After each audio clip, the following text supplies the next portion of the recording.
So, I'm currently a sophomore in college, and the bar scene here is pretty big. Going out for the night to get special deals on alcohol so you can get plastered with your friends is kind of the go-to here. Despite this, I'm not a huge drinker, and I don't enjoy it a lot because it tastes bad and it hurts my stomach.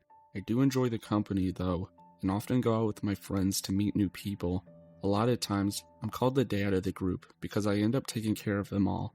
That's the prelude to what happened when I decided to go out with them one Friday night. So we all got dressed up, pre-gaming a bit at my friend Q's apartment before we Ubered downtown to one of those pretty well-known college bars/clubs.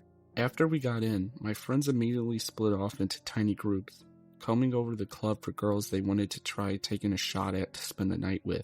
This was going to make me sound weird, but one-night stands aren't really my thing either, and I don't want to end up cock-blocking my friends, so instead of looking for girls, I usually find someone at the bar to make friends with.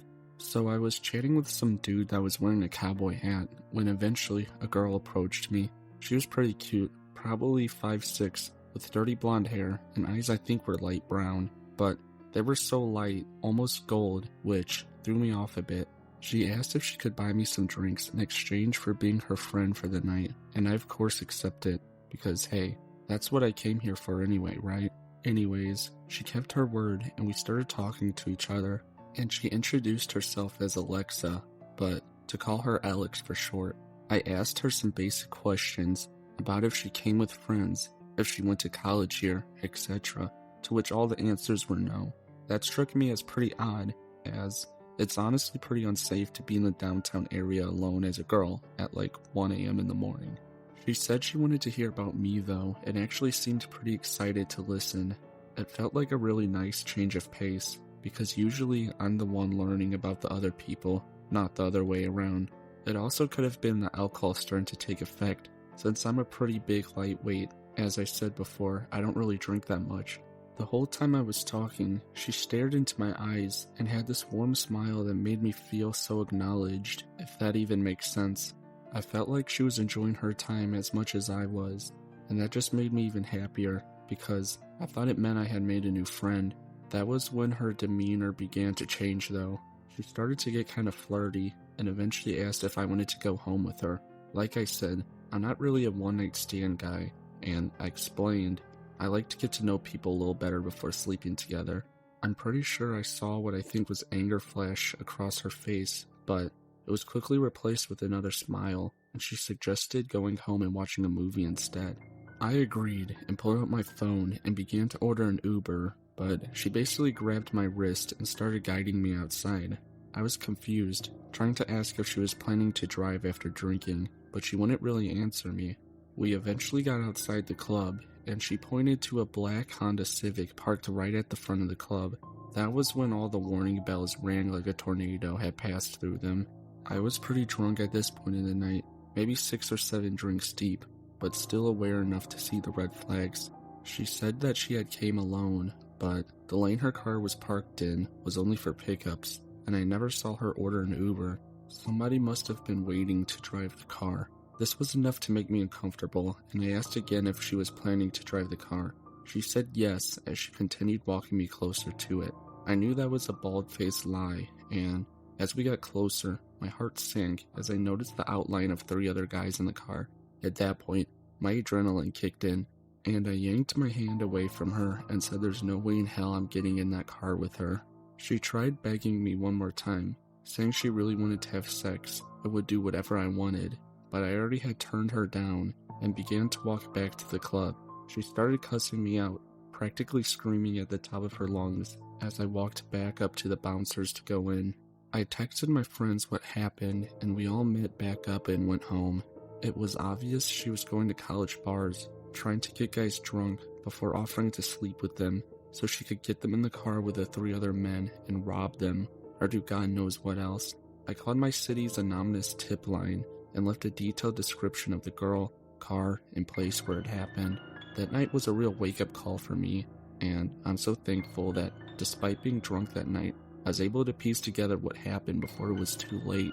Please remember to always be safe when you're going out with your friends, especially when it's late at night or if alcohol is involved. But to Alexa, who I saw that night in the bar, let's not meet again.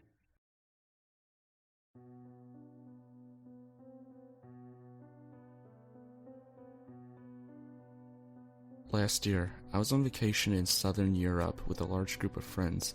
We had been there for a while and always took an Uber from our rented house to the city, which had very nice bars and clubs. The thing with Uber is, it allows very cheap and flexible transportation, but it also opened up the door to a lot of creeps.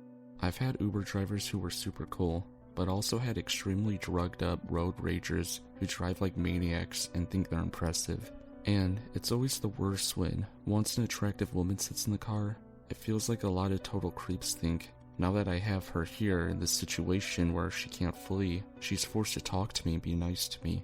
For that reason specifically, the guys of our group always use their phone to call an Uber, so no creep picks up the ride specifically because a female name popped up. Some of my friends even use male fake names because of that, but the guy we had this day was the worst. It was a late evening, and an Uber picks us up and drives me, 27 male, my friend, 27 male, my two other friends, they're 25 and 24 female, to the desired old town where we were planning to go drinking and clubbing all night. While this driver was driving, he constantly looks at the two women in the back seat via the mirror. They only told me this afterwards. He kept starting conversations, but basically only addressed to the girls, who left answering to the guys, who had short, non-detailed answers, basically signaling that 1. We don't want to talk, 2. Don't think he needs to know our plans. To us, he seemed way too pushy, and he wasn't really that big on hygiene, giving off the classic, this exactly is the scenario why we don't like booking Ubers vibe. Meanwhile, we can't wait to arrive to our destination and get out of this uncomfortable, but not super horrible situation. But that shit did not last for a second.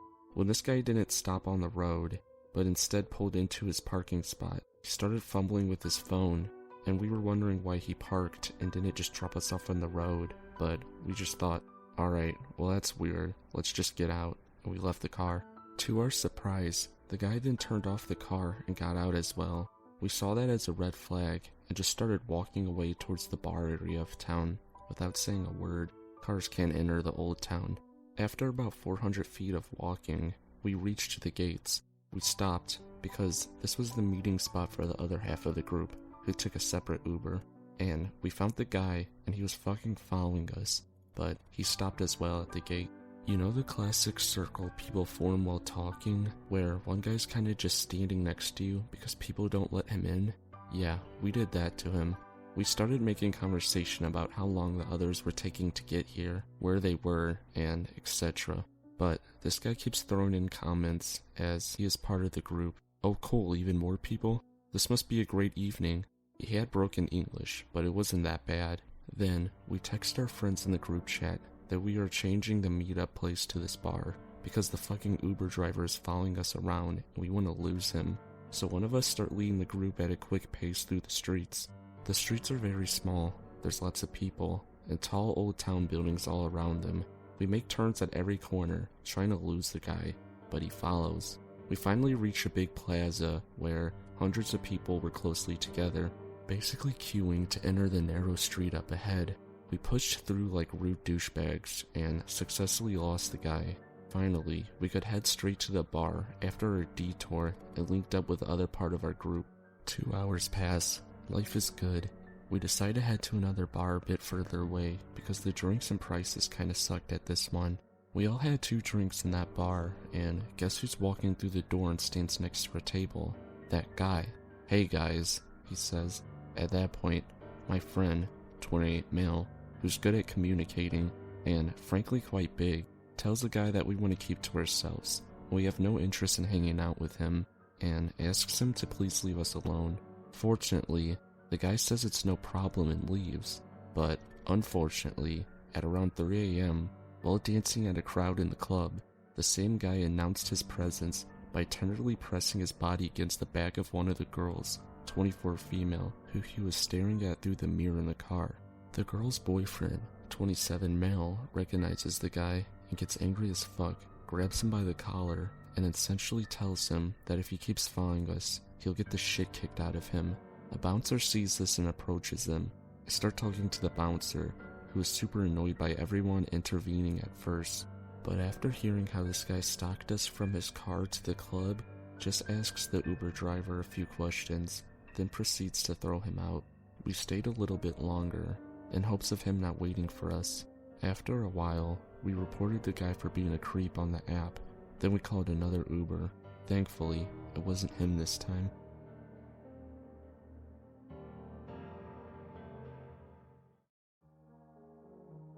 So, the story isn't as exciting as the others on here, but I'm genuinely curious to see what you guys think this girl was planning. So I was traveling in Taiwan when I was 21, and went out to a bar with a few guys I met in Taipei. I'm an American guy, and there was a middle-aged Italian chef, Canadian that worked in finance, and a Welsh guy. This Welsh guy's a bit important, as he's the main proponent for this following girl we met. He was visiting Taiwan from his mainland in China, where he lived full-time and had a girlfriend he couldn't stand back there, so he was really hungry to cheat. Anyway, we were at the bar in downtown, and I spotted a girl who was sitting alone, so I thought I'd invite her to our table. Turns out, she was actually there with someone, but he was inside getting drinks. Either way, we invited them both over to join us. They were both Americans. She was from Boston, and I remember they were both pretty young. I'm not certain of the girl's age, but I actually remember the guy's age being around 20. We learned of that via the reason he was in Taipei, which was the first red flag for me. He was escaping the US because he had had sex with an underage girl, and I'm not sure of the details, was waiting for her to turn 18 before he went back to the US because her parents called the police on him.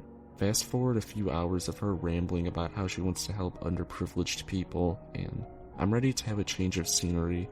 She excitedly insists that we go to a bar that's nearby.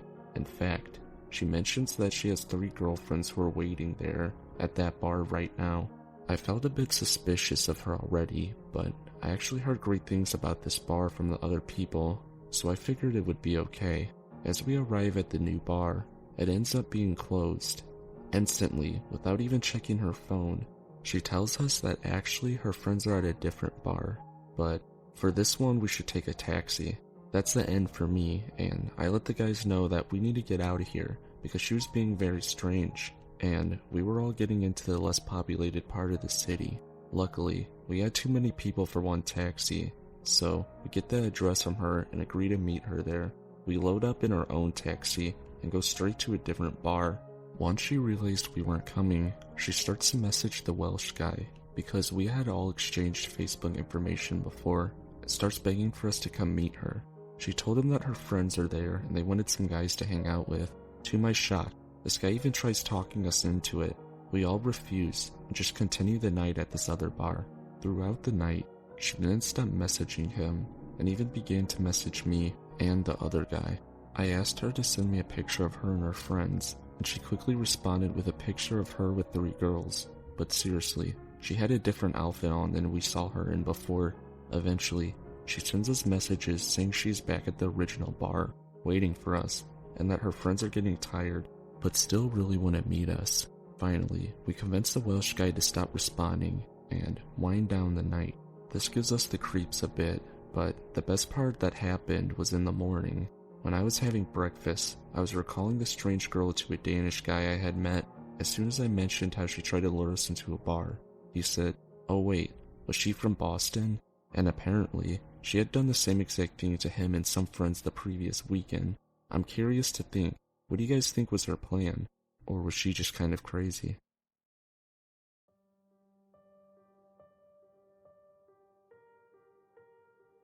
This was back in 2013, when I was living in New York City as a 23-year-old. I was living with my best friend from college in the west side near Times Square in K-Town. I was going through some tough times back then, and was unemployed at the time. I had lots of time, so I would go on walks by myself to clear my head from time to time. One night, I was feeling especially depressed, so I decided to walk down to K-Town to grab a drink by myself. I'm Korean, by the way. I walked into a Korean bar and got some weird looks from the waiter as I asked for a table by myself. After ordering a couple of soju bottles, I was feeling pretty drunk and decided to walk back home. However, as I was exiting out the bar, this Korean guy followed me. He looked normal, just like a nice Korean guy, I guess. He told me he saw me drinking at the bar by myself and that he would love to walk me home and make sure I get home safe. I politely declined. After all, my apartment was pretty close. but he insisted, and he looked so harmless that I decided to take him up on his offer. We walked for like 10 minutes, I think, and it was quite pleasant. We were both a little drunk, but I remember talking about all sorts of things, nothing too personal. When we finally arrived at my apartment, I thanked him and wished him a farewell. Now, my apartment was a 5-story walk up, and there was a main door where we needed a key to get into the building, and there was no doorman. I didn't think much of it. I just inserted my key to open the door and went in. The door takes a while to close shut, and it was my mistake for not checking before I went up the stairs. While I was approaching the second floor, I heard someone grab the door from closing, and I heard footsteps coming up the stairs. I literally got goosebumps all over my body, and I felt like I was in danger. As I started to pick up the pace, I heard footsteps going faster up the stairs. I lived on the 5th floor, and started to run up, clutching my keys in my hand. The guy started to run up the stairs as well, and I can literally hear him getting closer and closer to me. This all happens in a couple of seconds, but it felt so long. I finally got to my floor and tried to open the door. I looked back and literally saw the guy's head on the staircase.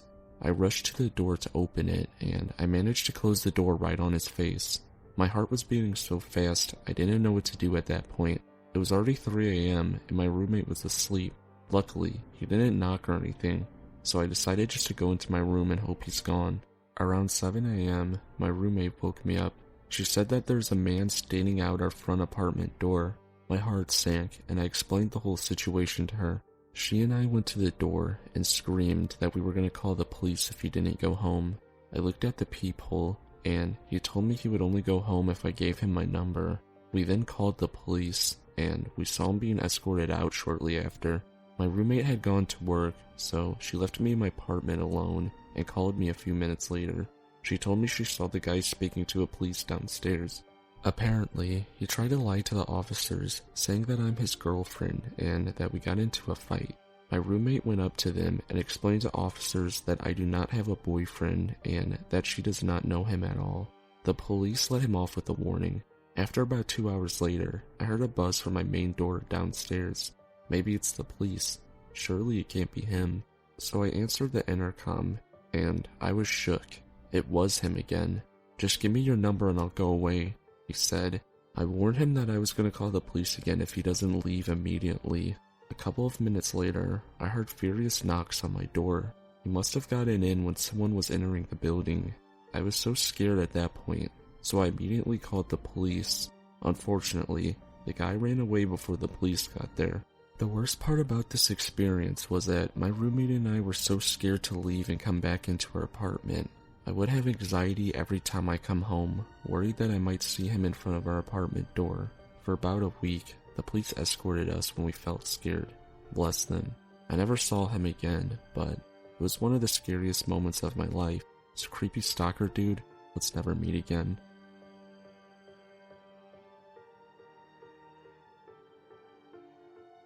Hey guys, Dr. Midnight here. My real name's Ethan, but I'm kinda going out of script here. I just want to announce the official subreddit I've made for the YouTube channel. If you've seen my community post, you guys saw that I'm trying to make a subscriber story video. I'm making this little outro just to inform you guys that if you have a story that you guys would like to see on the channel, please upload it to the subreddit. I have a link in the description. Thank you guys for making it to the end of the video again.